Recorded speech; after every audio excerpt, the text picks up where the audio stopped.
The story begins on Monday the 18th, as the bell rings at Bayfield University. Tree Gelbman wakes up in a dorm room, hungover and confused. At first, she doesn't recognize where she is. Slowly, she realizes she's in the room of a guy she doesn't know, a fellow student named Carter Davis. Still piecing things together, her head pounding, she looks around. As she sits up, her phone rings. It's her dad calling, but she ignores it. Carter introduces himself and explains that she had a little too much to drink at a party last night. Tree, clearly uninterested in the details, asks Carter for some Tylenol to deal with her headache. He quickly finds some and hands it to her. Before leaving, Tree tells Carter to keep quiet about whatever may have happened between them. Just as she's about to go, Carter's friend Ryan bursts in, asking if Carter sealed the deal with her. Tree, disgusted, glares at Carter before leaving the room. Stepping outside, the day doesn't get much better for Tree. As she walks through campus, a goth student gives her an awkward flirting look, and a girl with a clipboard tries to get her to sign a petition about global warming. Tree brushes them both off and keeps moving. She passes a couple kissing in the garden just as the sprinklers turn on, drenching them.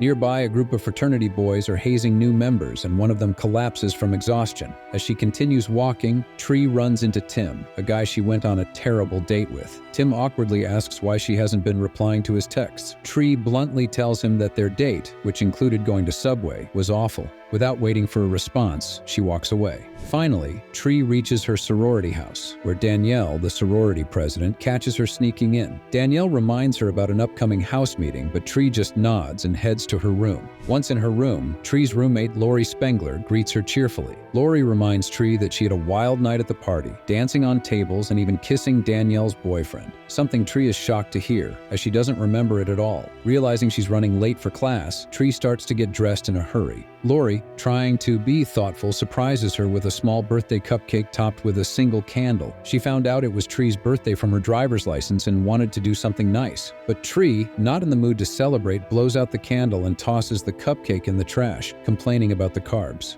Later that day, Tree heads to class where her professor, Dr. Gregory Butler, is teaching. Unbeknownst to others, Tree and Gregory are secretly having an affair, even though he's married. After class, Tree meets her sorority sisters for lunch. Danielle, the sorority president, notices one of the sisters, Becky, eating a large breakfast and criticizes her, claiming it'll make her gain weight. Embarrassed, Becky stands to leave, but accidentally bumps into Carter, spilling her food all over Tree. Carter had come to return Tree's bracelet, which she left in his dorm the night before. Trying to avoid embarrassment in front of her sorority sisters, Tree pulls Carter aside and acts like she doesn't know him. Confused but polite, Carter hands over the bracelet and walks away. After lunch, Tree makes her way to the university hospital. She's not there for medical reasons, but to meet Dr. Gregory. On her way, she unexpectedly meets Lori, who works at the hospital. Lori seems to know why Tree is really there and warns her that getting involved with a married man like Gregory is a big mistake. Tree dismisses Lori's warning and tells her to stay out of it. Once at Gregory's office, Tree waits for him to arrive. When he does, they immediately start kissing, but their moment is cut short when Gregory's wife, Stephanie, knocks on the door. Panicked, Tree and Gregory quickly compose themselves. Gregory pretends that Tree is just a student seeking help, and Tree awkwardly leaves, avoiding Stephanie's suspicious gaze. That night, Tree heads to a party at the university. While crossing a bridge, she notices something strange, a small music box sitting in the middle of the path, playing Happy Birthday. Thinking it's a prank by her friends, she approaches it cautiously. Then she spots a figure in the distance wearing a baby mask, the university's mascot. Uneasy, Tree warns the figure to leave, or she'll call the police. In response, the masked figure turns and walks away into the darkness. Relieved but still on edge, Tree continues walking. Just as she starts to relax, the figure suddenly reappears, jumping out with a knife and chasing her. She sprints across campus but crashes into a barricade and falls. As she struggles to get up, the killer attacks her from behind, ending her life. Suddenly, Tree's eyes snap open. She's back in Carter's dorm room, just like before. It's the same day all over again. Everything happens exactly the same. The phone call from her dad, Carter offering her Tylenol, and his friend Ryan entering with the same awkward comment. Tree feels like she's stuck in a twisted déjà vu. Desperate to understand what's happening, she rushes out of the room. As she walks across campus, everything repeats. The goth guy flirts with her, the girl with the clipboard appears, and the couple in the garden reappears just like before. Even the guy collapsing from exhaustion is there again. She bumps into Tim, who reminds her it's Monday, the 18th, exactly like the first time. Now truly freaked out, Tree tries to brush it off, thinking maybe it's all in her head. Back at her dorm, Danielle makes her usual snarky comment, and Lori surprises her with the same birthday cupcake. This time, instead of tossing it, Tree leaves the cupcake on the desk, too disturbed to react. Later, she heads to the sorority meeting, where everything repeats. Carter bumps into Becky, spilling food all over Tree. But this time, Tree tries to warn Becky in advance. Anyway, the collision happens exactly as before. Carter tries to walk off, but Tree stops him and asks for her bracelet back, which he hands over. Later, Tree goes to the hospital to meet Dr. Gregory again. She urgently tells him that something strange is happening, but Gregory misinterprets her concern, assuming she wants to talk about their relationship. Instead of listening, he pulls her into a kiss. Before they can go any further, his wife knocks on the door, startling them both. Just like before, Tree quickly leaves the office. That night, Tree prepares for the party again. Walking across campus, she spots the baby-masked figure among a group of students. Assuming it's just a coincidence, she avoids the bridge where the music box had been and heads directly to the party house. When she arrives, the house seems empty. After knocking and getting no response, she walks around to the back. Suddenly, the door swings open, and she screams, punching the person standing there. It turns out to be Nick, Danielle's boyfriend, wearing the baby mask as part of a surprise birthday party for her. The party's in full swing, with music and laughter filling the air. After mingling for a while, Nick invites Tree upstairs and leads her to his room, where he awkwardly tries to impress her with some bad dancing to loud music.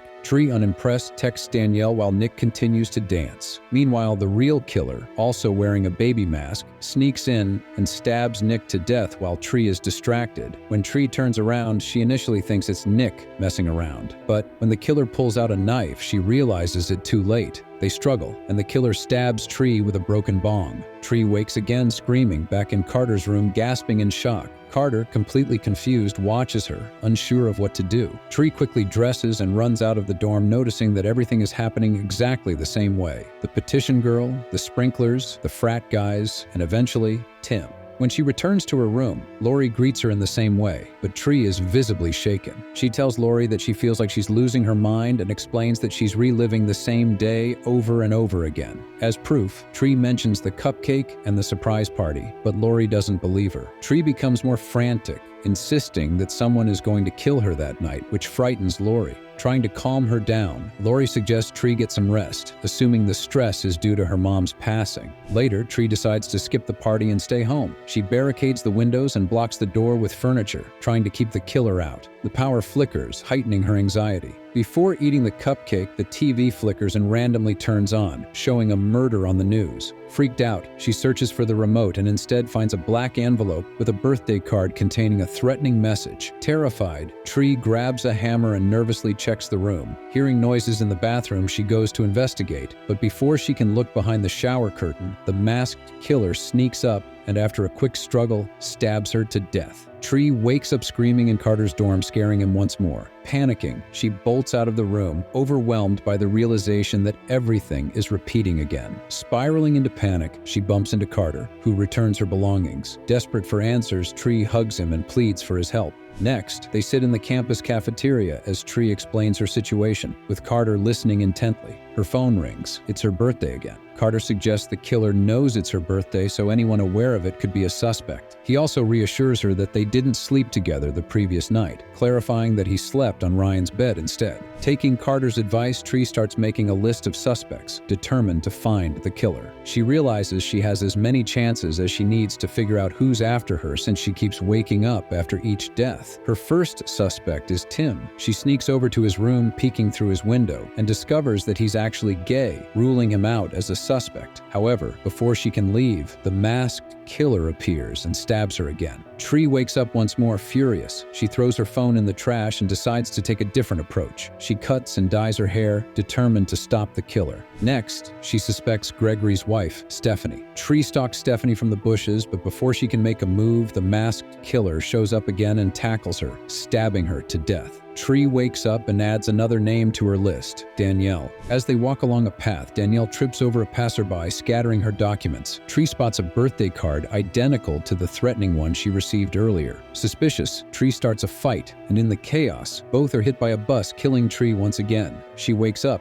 angrier than ever. Crossing Danielle off the list, Tree now focuses on Gregory himself. Deciding to throw caution to the wind, she walks out of the dorm completely naked, causing everyone she passes to stare in shock. Later, Tree waits for the killer with a baseball bat, ready to fight. She accidentally knocks out Becky. While she tries to get Becky up, the masked killer appears from behind and hits her with a bat, ending her life once more. Tree wakes up in Carter's dorm again, frustrated and in pain. She tells Carter that his plan didn't work and complains about a strange pain in her abdomen. Before she can say more, Ryan enters, and Tree suddenly faints. Tree wakes up in the hospital with Carter by her side. It's still Monday, the 18th. After a brief conversation, Carter leaves, and Dr. Gregory enters with an X-ray looking concerned. He explains that her internal injuries are severe enough that she should be dead. Unbothered, Tree casually asks Gregory to grab her a soda. As soon as he leaves, she sneaks out to his office. Inside, she searches for his car keys and stumbles upon a baby mask, the same one her killer has been wearing. Horrified, she begins to suspect Gregory might be the killer.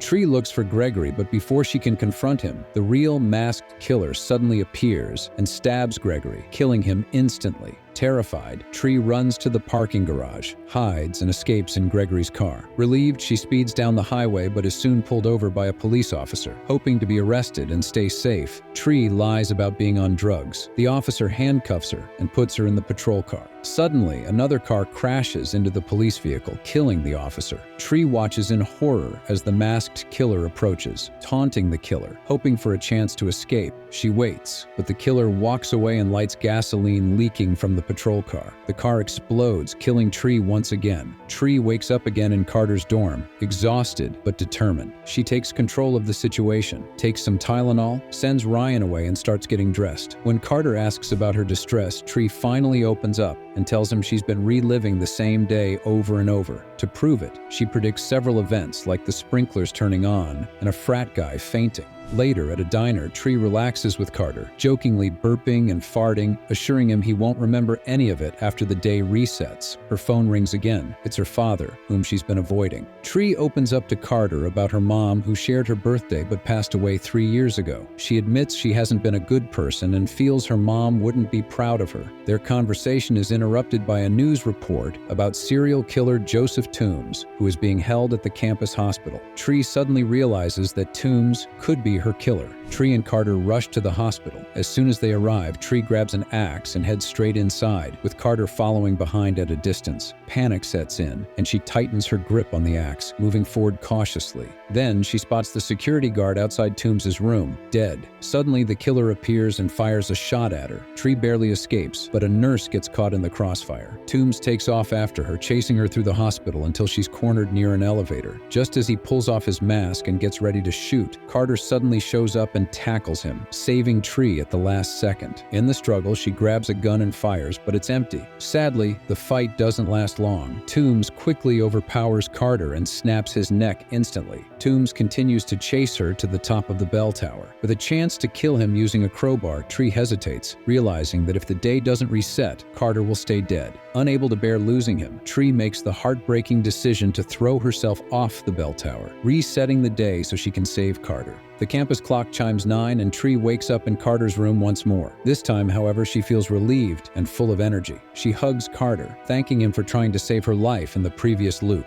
Before leaving, Tree playfully takes Carter's pillow, gives Ryan a playful tap for his usual awkward comment, and strolls out with a confident smile. As she walks across campus, she sees everything as expected. She takes the goth student's glasses, signs the petition, warns the couple about the sprinklers, and places a pillow for the frat guy before he faints. She also greets Tim, encouraging him to embrace his true self. Upon arriving at her sorority house, Danielle approaches her as usual, but this time, Tree casually mentions Carter, leaving Danielle speechless. Inside, Tree goes to her room and apologizes to Lori for being a selfish roommate. Later, Tree heads to class, where she pulls Dr. Gregory aside. She firmly ends their relationship and informs him that she is dropping his class, putting an end to their affair. At lunch, Tree sits with Becky, bringing a large tray of junk food to make her feel more comfortable about her own choices. When Danielle attempts to insult Becky, Tree stands up, grabs a chocolate shake, and pours it over Danielle's head. Moments later, Carter arrives, returning Tree's bracelet. She kisses him in front of everyone and asks him out on a date, to which he happily agrees. Later that day, Tree meets her father at a restaurant for a long overdue birthday lunch. She opens up about the difficulties she's faced since her mother's passing and apologizes for avoiding him. They share memories of her mother, and Tree promises to stop running from her emotions. That night, Tree prepares to face her killer. She sets an alarm for the exact time when the power flickered last time. Then she heads to the hospital and takes the security guard's gun, holding him at gunpoint to make him leave and get help. She then heads to the room where Joseph Toombs, the serial killer, is being held.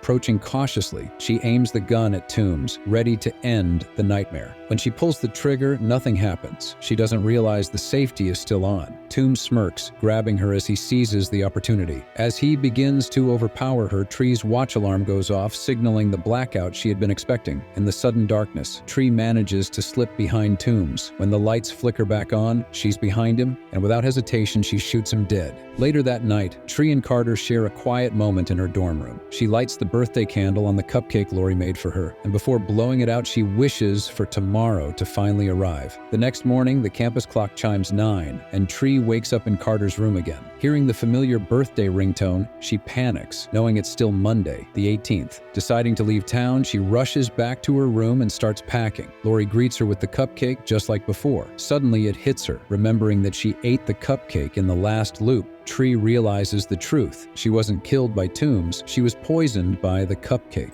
Tree confronts Lori, accusing her of attempted murder and deducing that Lori used the serial killer as a cover for her crime. Tree demands that Lori eat the cupcake to prove her innocence, but Lori refuses. Frustrated, Tree tries to call the police, but Lori finally reveals her jealousy over Dr. Gregory, with whom they had both been involved. A violent fight ensues, with Lori determined to finish Tree once and for all. During the struggle, Lori nearly gains the upper hand, but Tree manages to shove the poisoned cupcake into Lori's mouth. In a final act of desperation, Tree kicks Lori out of the window, sending her falling to her death in front of the sorority house. Later, Tree and Carter sit at a diner, watching the news report on Lori's death. Danielle, ever eager for attention, is being interviewed. The next morning, Tree wakes up to her birthday ringtone once again, panicking at the thought that she might still be trapped in the loop. Carter teases her, pretending it's Monday, but quickly reveals he's joking. It's finally Tuesday the 19th. Relieved and overjoyed, Tree embraces Carter as both of them share a kiss on the bed, knowing she's finally broken the loop and is free. Thanks for watching. Make sure to subscribe and turn on notifications for more videos like this. We've got a lot of great content coming your way. Take care and see you again.